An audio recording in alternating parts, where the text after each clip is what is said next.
y vamos a ir al libro de Segunda de Crónicas, donde estamos haciendo un estudio acerca del rey ¿qué? Ezequías.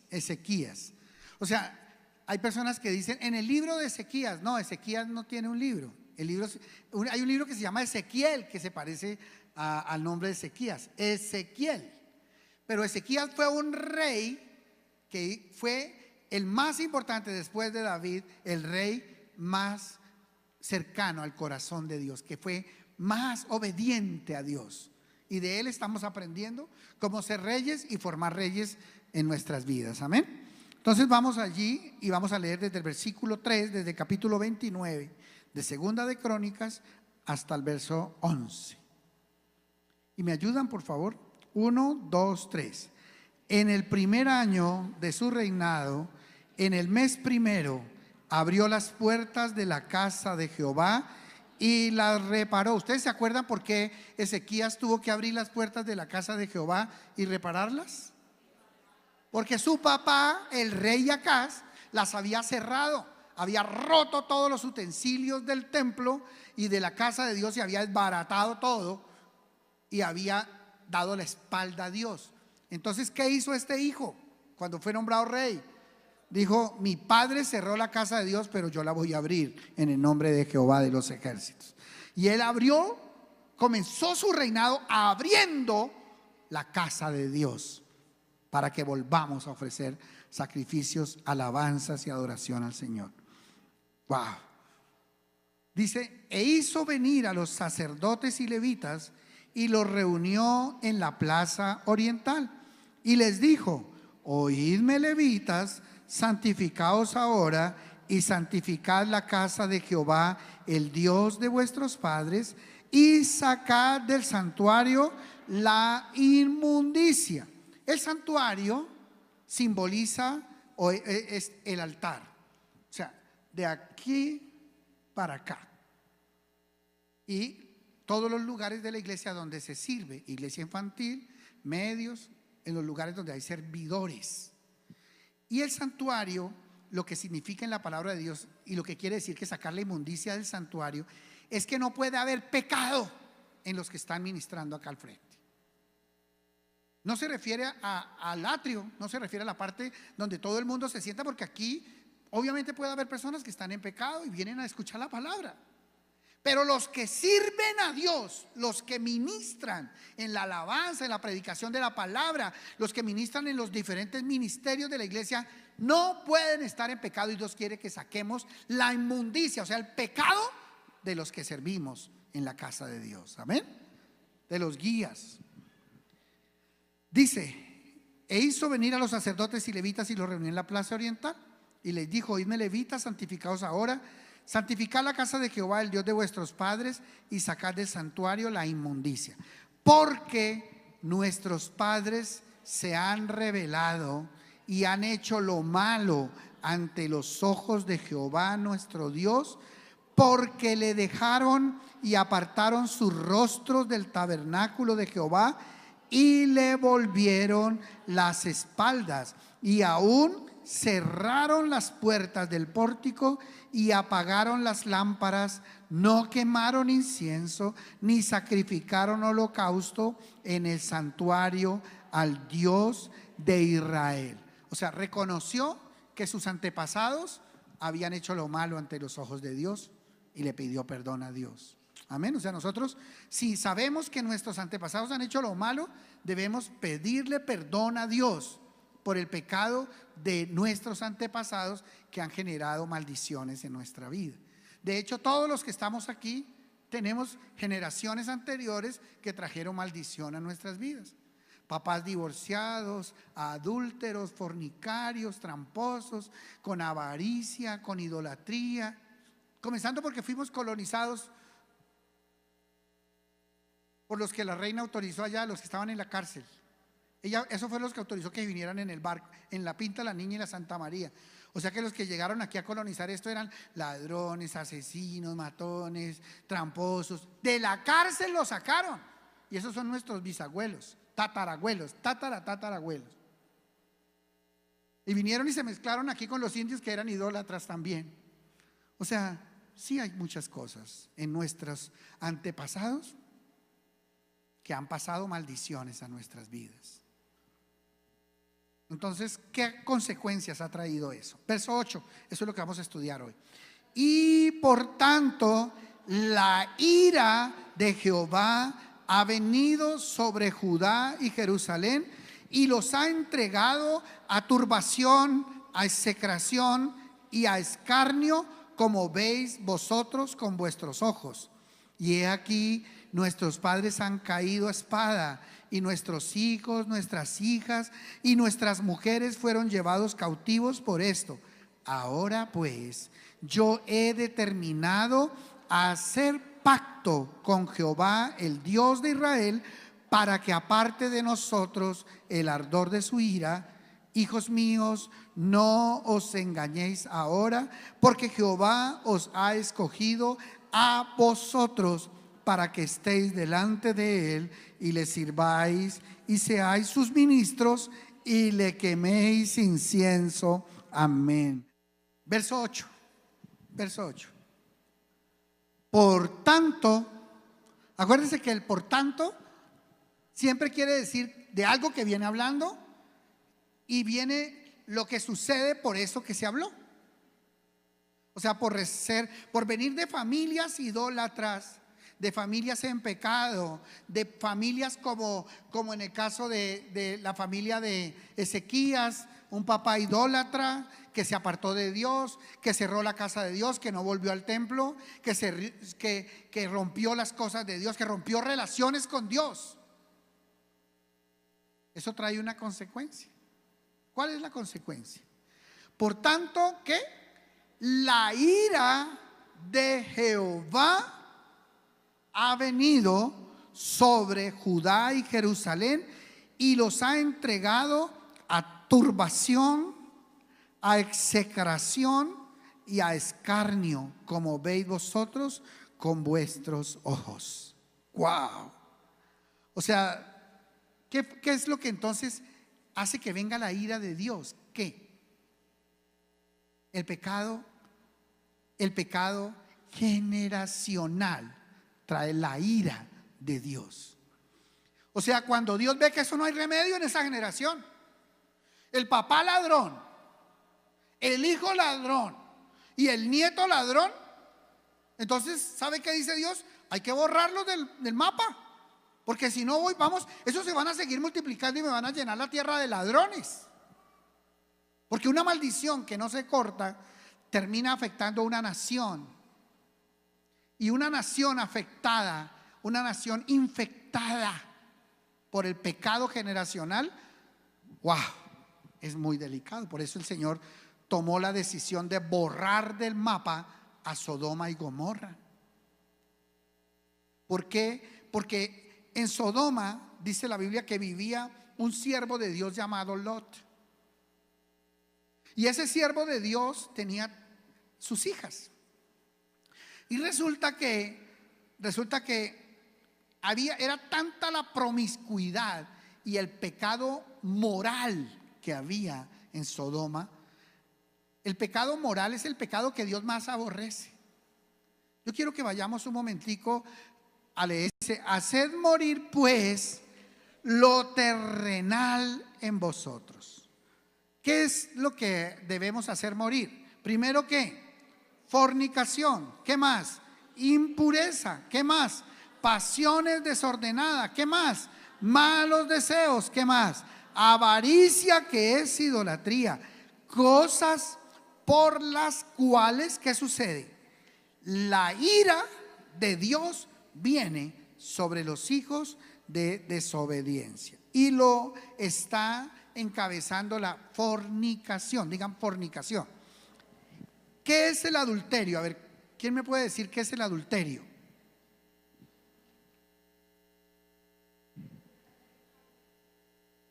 Es la infidelidad o el pecado de tener relaciones sexuales por fuera del matrimonio para una persona casada.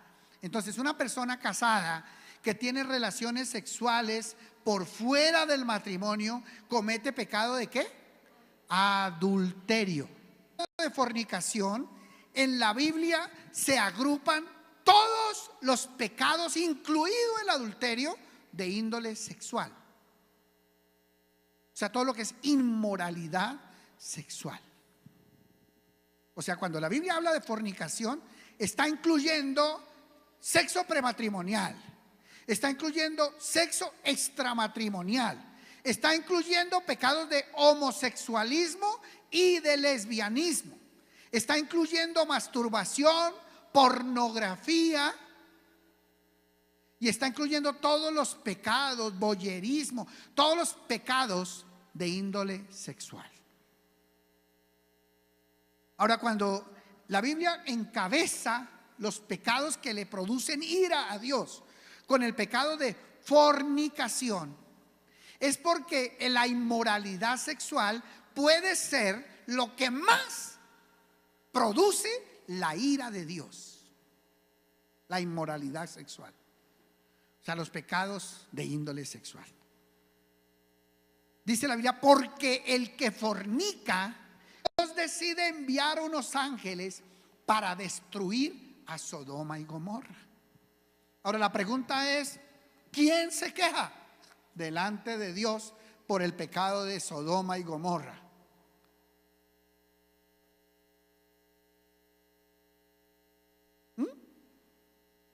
Es el mismo diablo. O sea, el fiscal en el tema divino es Satanás. Y Satanás, además de que viene, los enrolla, los hace adulterar, los hace fornicar, los hace meterse en pecados de homosexualismo, de lesbianismo, de masturbación y todo, y los enreda. Y luego que los tiene enredados, los deja a cargo de los demonios.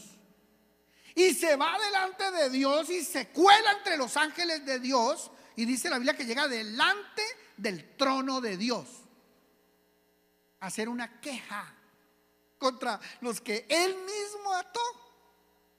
Y le dice a Dios, Dios, esa gente de Sodoma y Gomorra son unos pervertidos,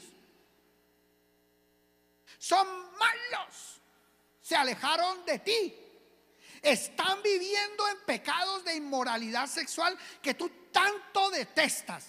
Por tanto, te vengo a pedir que los destruyas, porque tú dices en tu palabra que tú sacas de la tierra a los que tienen pecados de inmoralidad sexual. Así que me acojo a tu palabra y te pido que dé la orden de destruir a Sodoma y Gomorra. O sea, cuando Dios escucha la queja del mismo diablo, porque el diablo es puerco, así le paga el diablo al que bien le sirve. Es una porquería. Lo enreda, lo mete acá y luego se viene y acusa. Una porquería, el diablo es una porquería. Por eso es que el que le trabaja al diablo va a ser condenado o va a ser acusado por el mismo diablo delante de Dios. Llegan los dos ángeles, que son un par de galanes, así como el pastor. Bueno, no tanto como el pastor. No, mentira. Mucho más que el pastor. Y son dos caballerazos espectaculares que vienen del cielo. Y porque ellos llegan a donde Lot. Cuando la gente del pueblo ve que dos galanes entran a la casa de Lot, entonces todos los hombres que estaban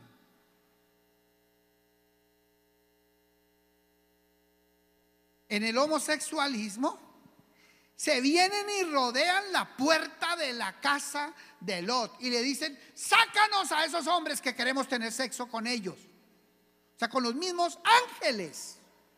Mire cómo es la perversión. Los visitantes del pueblo, los que vienen con esa pureza, ellos lo deseaban y deseaban que se los sacara Lot para tener sexo con ellos. Así era de pervertida Sodoma y Gomorra en el área sexual. Y Lot, que debió haberle dicho: mátenme a mí, pero a ellos no. O que debió haberle dicho: hagan conmigo lo que quieran. Bueno, tampoco, ¿no? ¿Sabe qué hizo Lot? Le dijo, ¿sabe qué? Tengo 2 hijas ahí, son vírgenes. Si quieres se las saco y tengan sexo con ellas, pero a estos ángeles no me lo van a tocar, porque ellos vienen de parte de Dios. O sea, Lot ni siquiera fue capaz de defender a sus propias hijas. Eso es para que nos demos cuenta que ni siquiera Lot merecía ser sacado de ese lugar por su propia conducta. Por ahí dicen que el que está en la miel, algo se le pega. Dios estaba esperando que al menos Lot hubiera hecho convertir a algunos, pero era que no había nadie en esa ciudad. Y entonces los ángeles, obviamente en ese momento ellos estaban que mataban a Lot, y los ángeles abrieron la puerta y metieron a Lot y lo encerraron para que no le fueran a hacer daño a Lot. Y le dijeron, no, las niñas no van a salir. Y ese día, mientras ellos se fueron a dormir, ellos salen y desciende fuego del cielo sobre esa ciudad y destruye a todos. Esa ciudad queda en la ribera del mar salado o mar muerto. Dios nos regaló la oportunidad de estar allí en ese lugar, y se muestra el lugar donde se cree que quedaba Sodoma y Gomorra por todos los vestigios y lo que han encontrado. Y resulta que se encuentran unas rocas más o menos de este tamaño a las orillas de desobediencia. ¿Y saben por qué? Porque ha venido ya generación tras generación la gente pecando y pecando y pecando, y toca limpiar ese lugar, porque si no ellos van a terminar pervirtiendo a toda la humanidad. O sea, siempre que hay pecados sexuales, eso atrae la ira de Dios. Todos los pecados, pero especialmente los pecados sexuales. Así que si tú estás cuando una persona decide rebelarse abiertamente contra Dios o contra el pueblo de Dios, lo que pasa. Por favor, pongamos el video que tengo para que veamos. A propósito de la muerte de Hugo Chávez, en este mes de junio se estarían cumpliendo 3 años desde que él expresó esta maldición sobre el pueblo de Israel. Escuchémosla. Aprovecho para condenar de nuevo, desde el fondo de mi alma y de mis vísceras, al Estado de Israel. Maldito seas, Estado de Israel. Maldito sea. Cabe señalar que Israel es el pueblo escogido por Dios y Él la considera la niña de sus ojos. Ofender a Israel es ofender a Dios. En las Sagradas Escrituras encontramos: los invito para que escuchen el siguiente resumen de hombres y mujeres que osancia. Efectivamente, él consiguió los votos, pero se enfermó un día antes de asumir como presidente y murió. El hombre que construyó el Titanic. Después de la construcción del Titanic, un reportero le preguntó cuán seguro sería. Con un tono irónico, él dijo: ni Dios puede hundirlo. Todos saben lo que pasó con el Titanic. Marilyn Monroe, actriz, fue visitada por Billy Graham durante una presentación de un show. Él dijo que el Espíritu de Dios lo había enviado para predicarle a ella. Después de oír lo que el predicador tenía que decir, ella dijo: yo no necesito a su Jesús. Una semana después, ella fue encontrada muerta en su apartamento.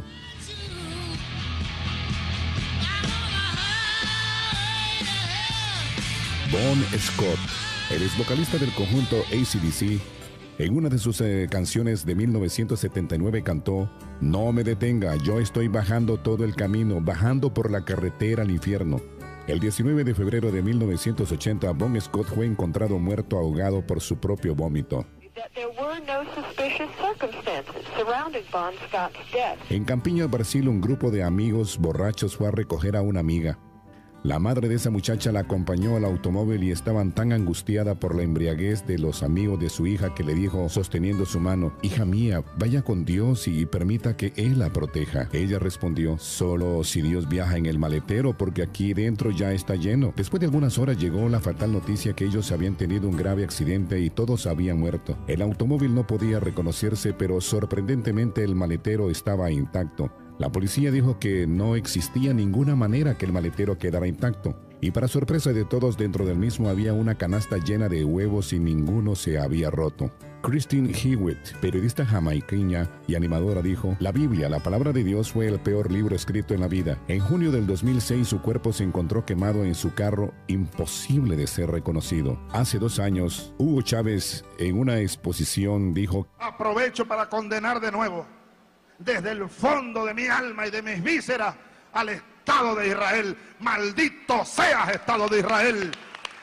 Maldito sea. precisamente el cáncer se le regó a las vísceras y murió. Amigos oyentes, de Dios nadie se burla. Wow.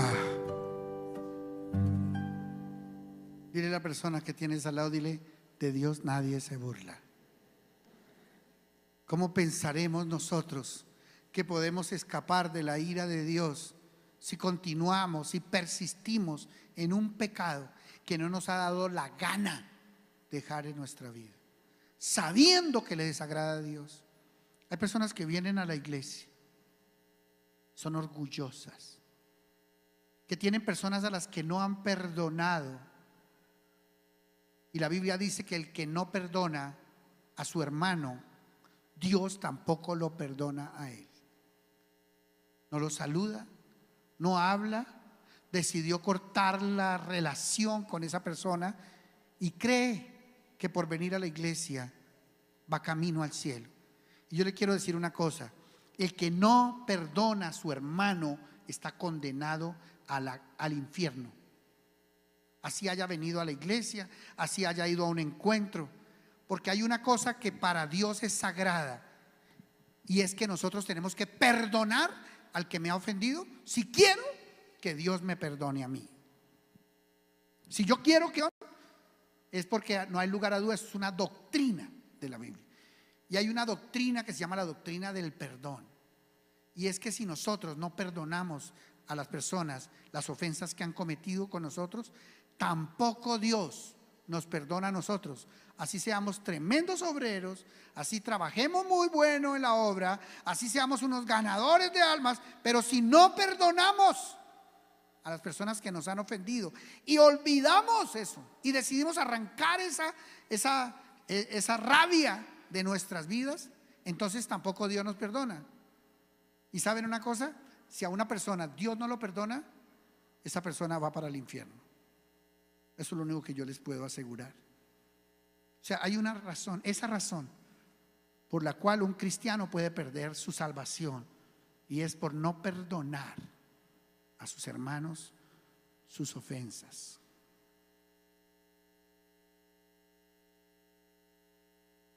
Quiero que volvamos a terminar de esto. Y queda bloqueada. Y muchas personas pueden estar viviendo la maldición de la turbación que viene por la ira de Dios, por haberle fallado a Dios y por no pedir perdón por nuestras generaciones y por nuestro pecado. La turbación normalmente genera desconcierto, sin sentido. Entonces la persona se queda ahí: no sé qué hacer, no sé qué hago acá, no sé qué, ¿para qué existo yo? Yo no sé. Y se pierde la razón para vivir. Y es cuando normalmente las personas caen en depresión y vienen los suicidios. O sea, una de las maldiciones para atrás, esa persona está bajo la maldición de turbación. ¿Qué otra maldición viene según lo que muestra aquí la palabra de Dios? La maldición de la execración. Dice la Biblia: y los ha entregado a turbación, a execración. ¿Se habían oído esa palabra? Pero no sabían qué era. Execración es perder la santidad o la posibilidad de vivir en santidad. O sea, una persona que está, es donde le decimos: por favor, repita esta oración. Entonces la persona se pone las manos, ora, echa fuera los demonios, encadena toda atadura que tenga en su vida y la echa fuera. Pero cuando una persona está bajo la maldición de execración, o está bajo la maldición viviendo en lugares de cautividad, su parte espiritual, esa persona necesita que alguien externo venga y lo libere y lo saque de ese lugar de cautividad. Por eso yo no sé si ustedes ya entendieron el video que se hizo en esta semana antepasada aquí en la iglesia sobre las regiones de cautividad. A algunos les pareció muy sangriento. Primero, es Eso es lo que es la realidad. Un día le dijeron a Mel Gibson que él había sido muy sangriento por hacer La Pasión de Cristo. Y él dijo: ni siquiera mostré el 70% de la realidad. O sea, por eso es que si uno no ve la realidad, uno no puede entenderlo, lo que hizo Cristo en la cruz. Y lo que sucede en el mundo espiritual es algo terrible, que si nosotros no lo vemos, no lo podemos entender. Por eso hay personas que Dios le da la posibilidad de ver el mundo espiritual y ver los demonios, y le piden a Dios a veces que le quite ese don, porque es tan terrible ver eso, que prefieren no verlo. Pero la pregunta es: ¿preferimos no ver los demonios que nos tienen atados, o verlos y echarlos fuera? Porque cuando no los vemos, no los echamos fuera. Y puede uno estar en la casa y lleno de huecos de demonios en la casa. Demonios arrunchados por allá, tirados. En medio de la cama se meten los demonios. De la cama matrimonial se meten los demonios y dividen los matrimonios. O sea, nosotros sí tenemos que tener conciencia de eso. ¿Saben qué hace el video? Para que lo entendamos. El video muestra a un niño que está en la clínica muriendo. Y mientras el niño está muriendo allí en la clínica, entra el papá a visitar al niño y a verlo en cuidados intensivos. Cuando el papá entra, entonces inmediatamente cae de rodillas delante de Dios al ver a su hijo postrado y muriéndose. Y cuando él cae de rodillas, aparece la escena de lo que sucede en el mundo espiritual cuando nosotros nos ponemos de rodillas aquí en la tierra. Y entonces él entra en el mundo espiritual y resulta que lo que sucede en el mundo espiritual es que unos secuestradores, demonios, obvio, pero secuestradores, se habían robado a su hijo y lo tenían cautivo en un lugar especial, sucio, demoníaco, feo. Y allá estaba su hijo amarrado, atado en un lugar de cautividad, cautividad. En ese momento, cuando llega, entonces el papá viene armado, obviamente entra en una guerra espiritual. Esa es una guerra directa contra el enemigo. Esto difícil de la guerra, aparecen dos visitantes de la iglesia que llegan a visitar al niño y acompañar al papá en la clínica. Cuando ellos dos llegan, una parejita que llega, y entran y van y ponen la mano para orar por el niño, por sanidad, entonces vuelve y aparecen en la escena. Y ya no aparecen ellos él solo, sino que él aparece señalado por las armas de todos y los dos visitantes ahí atrás. O sea, el refuerzo espiritual llegó. Y ese refuerzo espiritual es el que logra destruir a todos los enemigos que están teniendo cautivo al niño. Los mata a todos y van y le rompen la cadena del Señor. Atar y encadenar a esos demonios y sacar de la cautividad a los familiares que están así.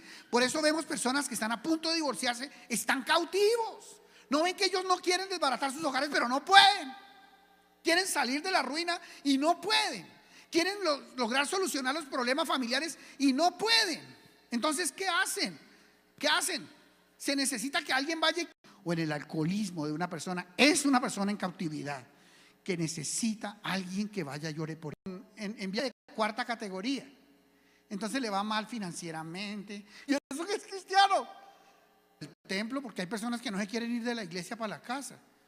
Porque en la iglesia es lindo, todo funciona. He determinado hacer un pacto con Jehová. Por eso la palabra pacto es demasiado importante.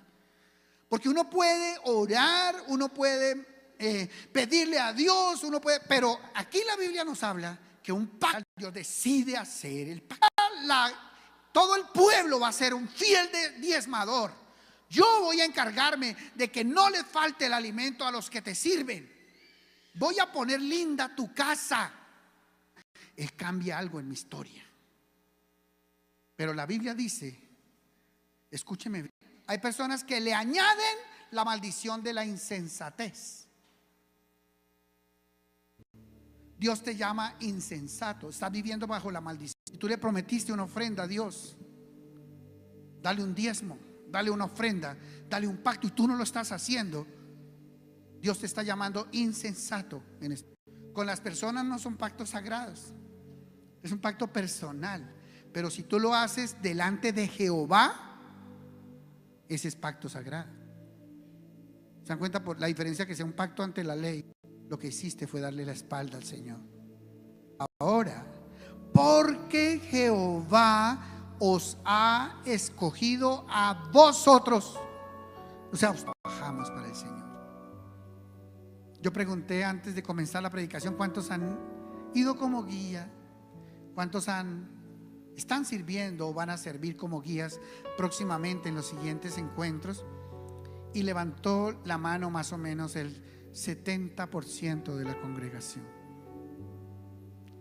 Hay un 30% que todavía no se ha matriculado para servirle al Señor.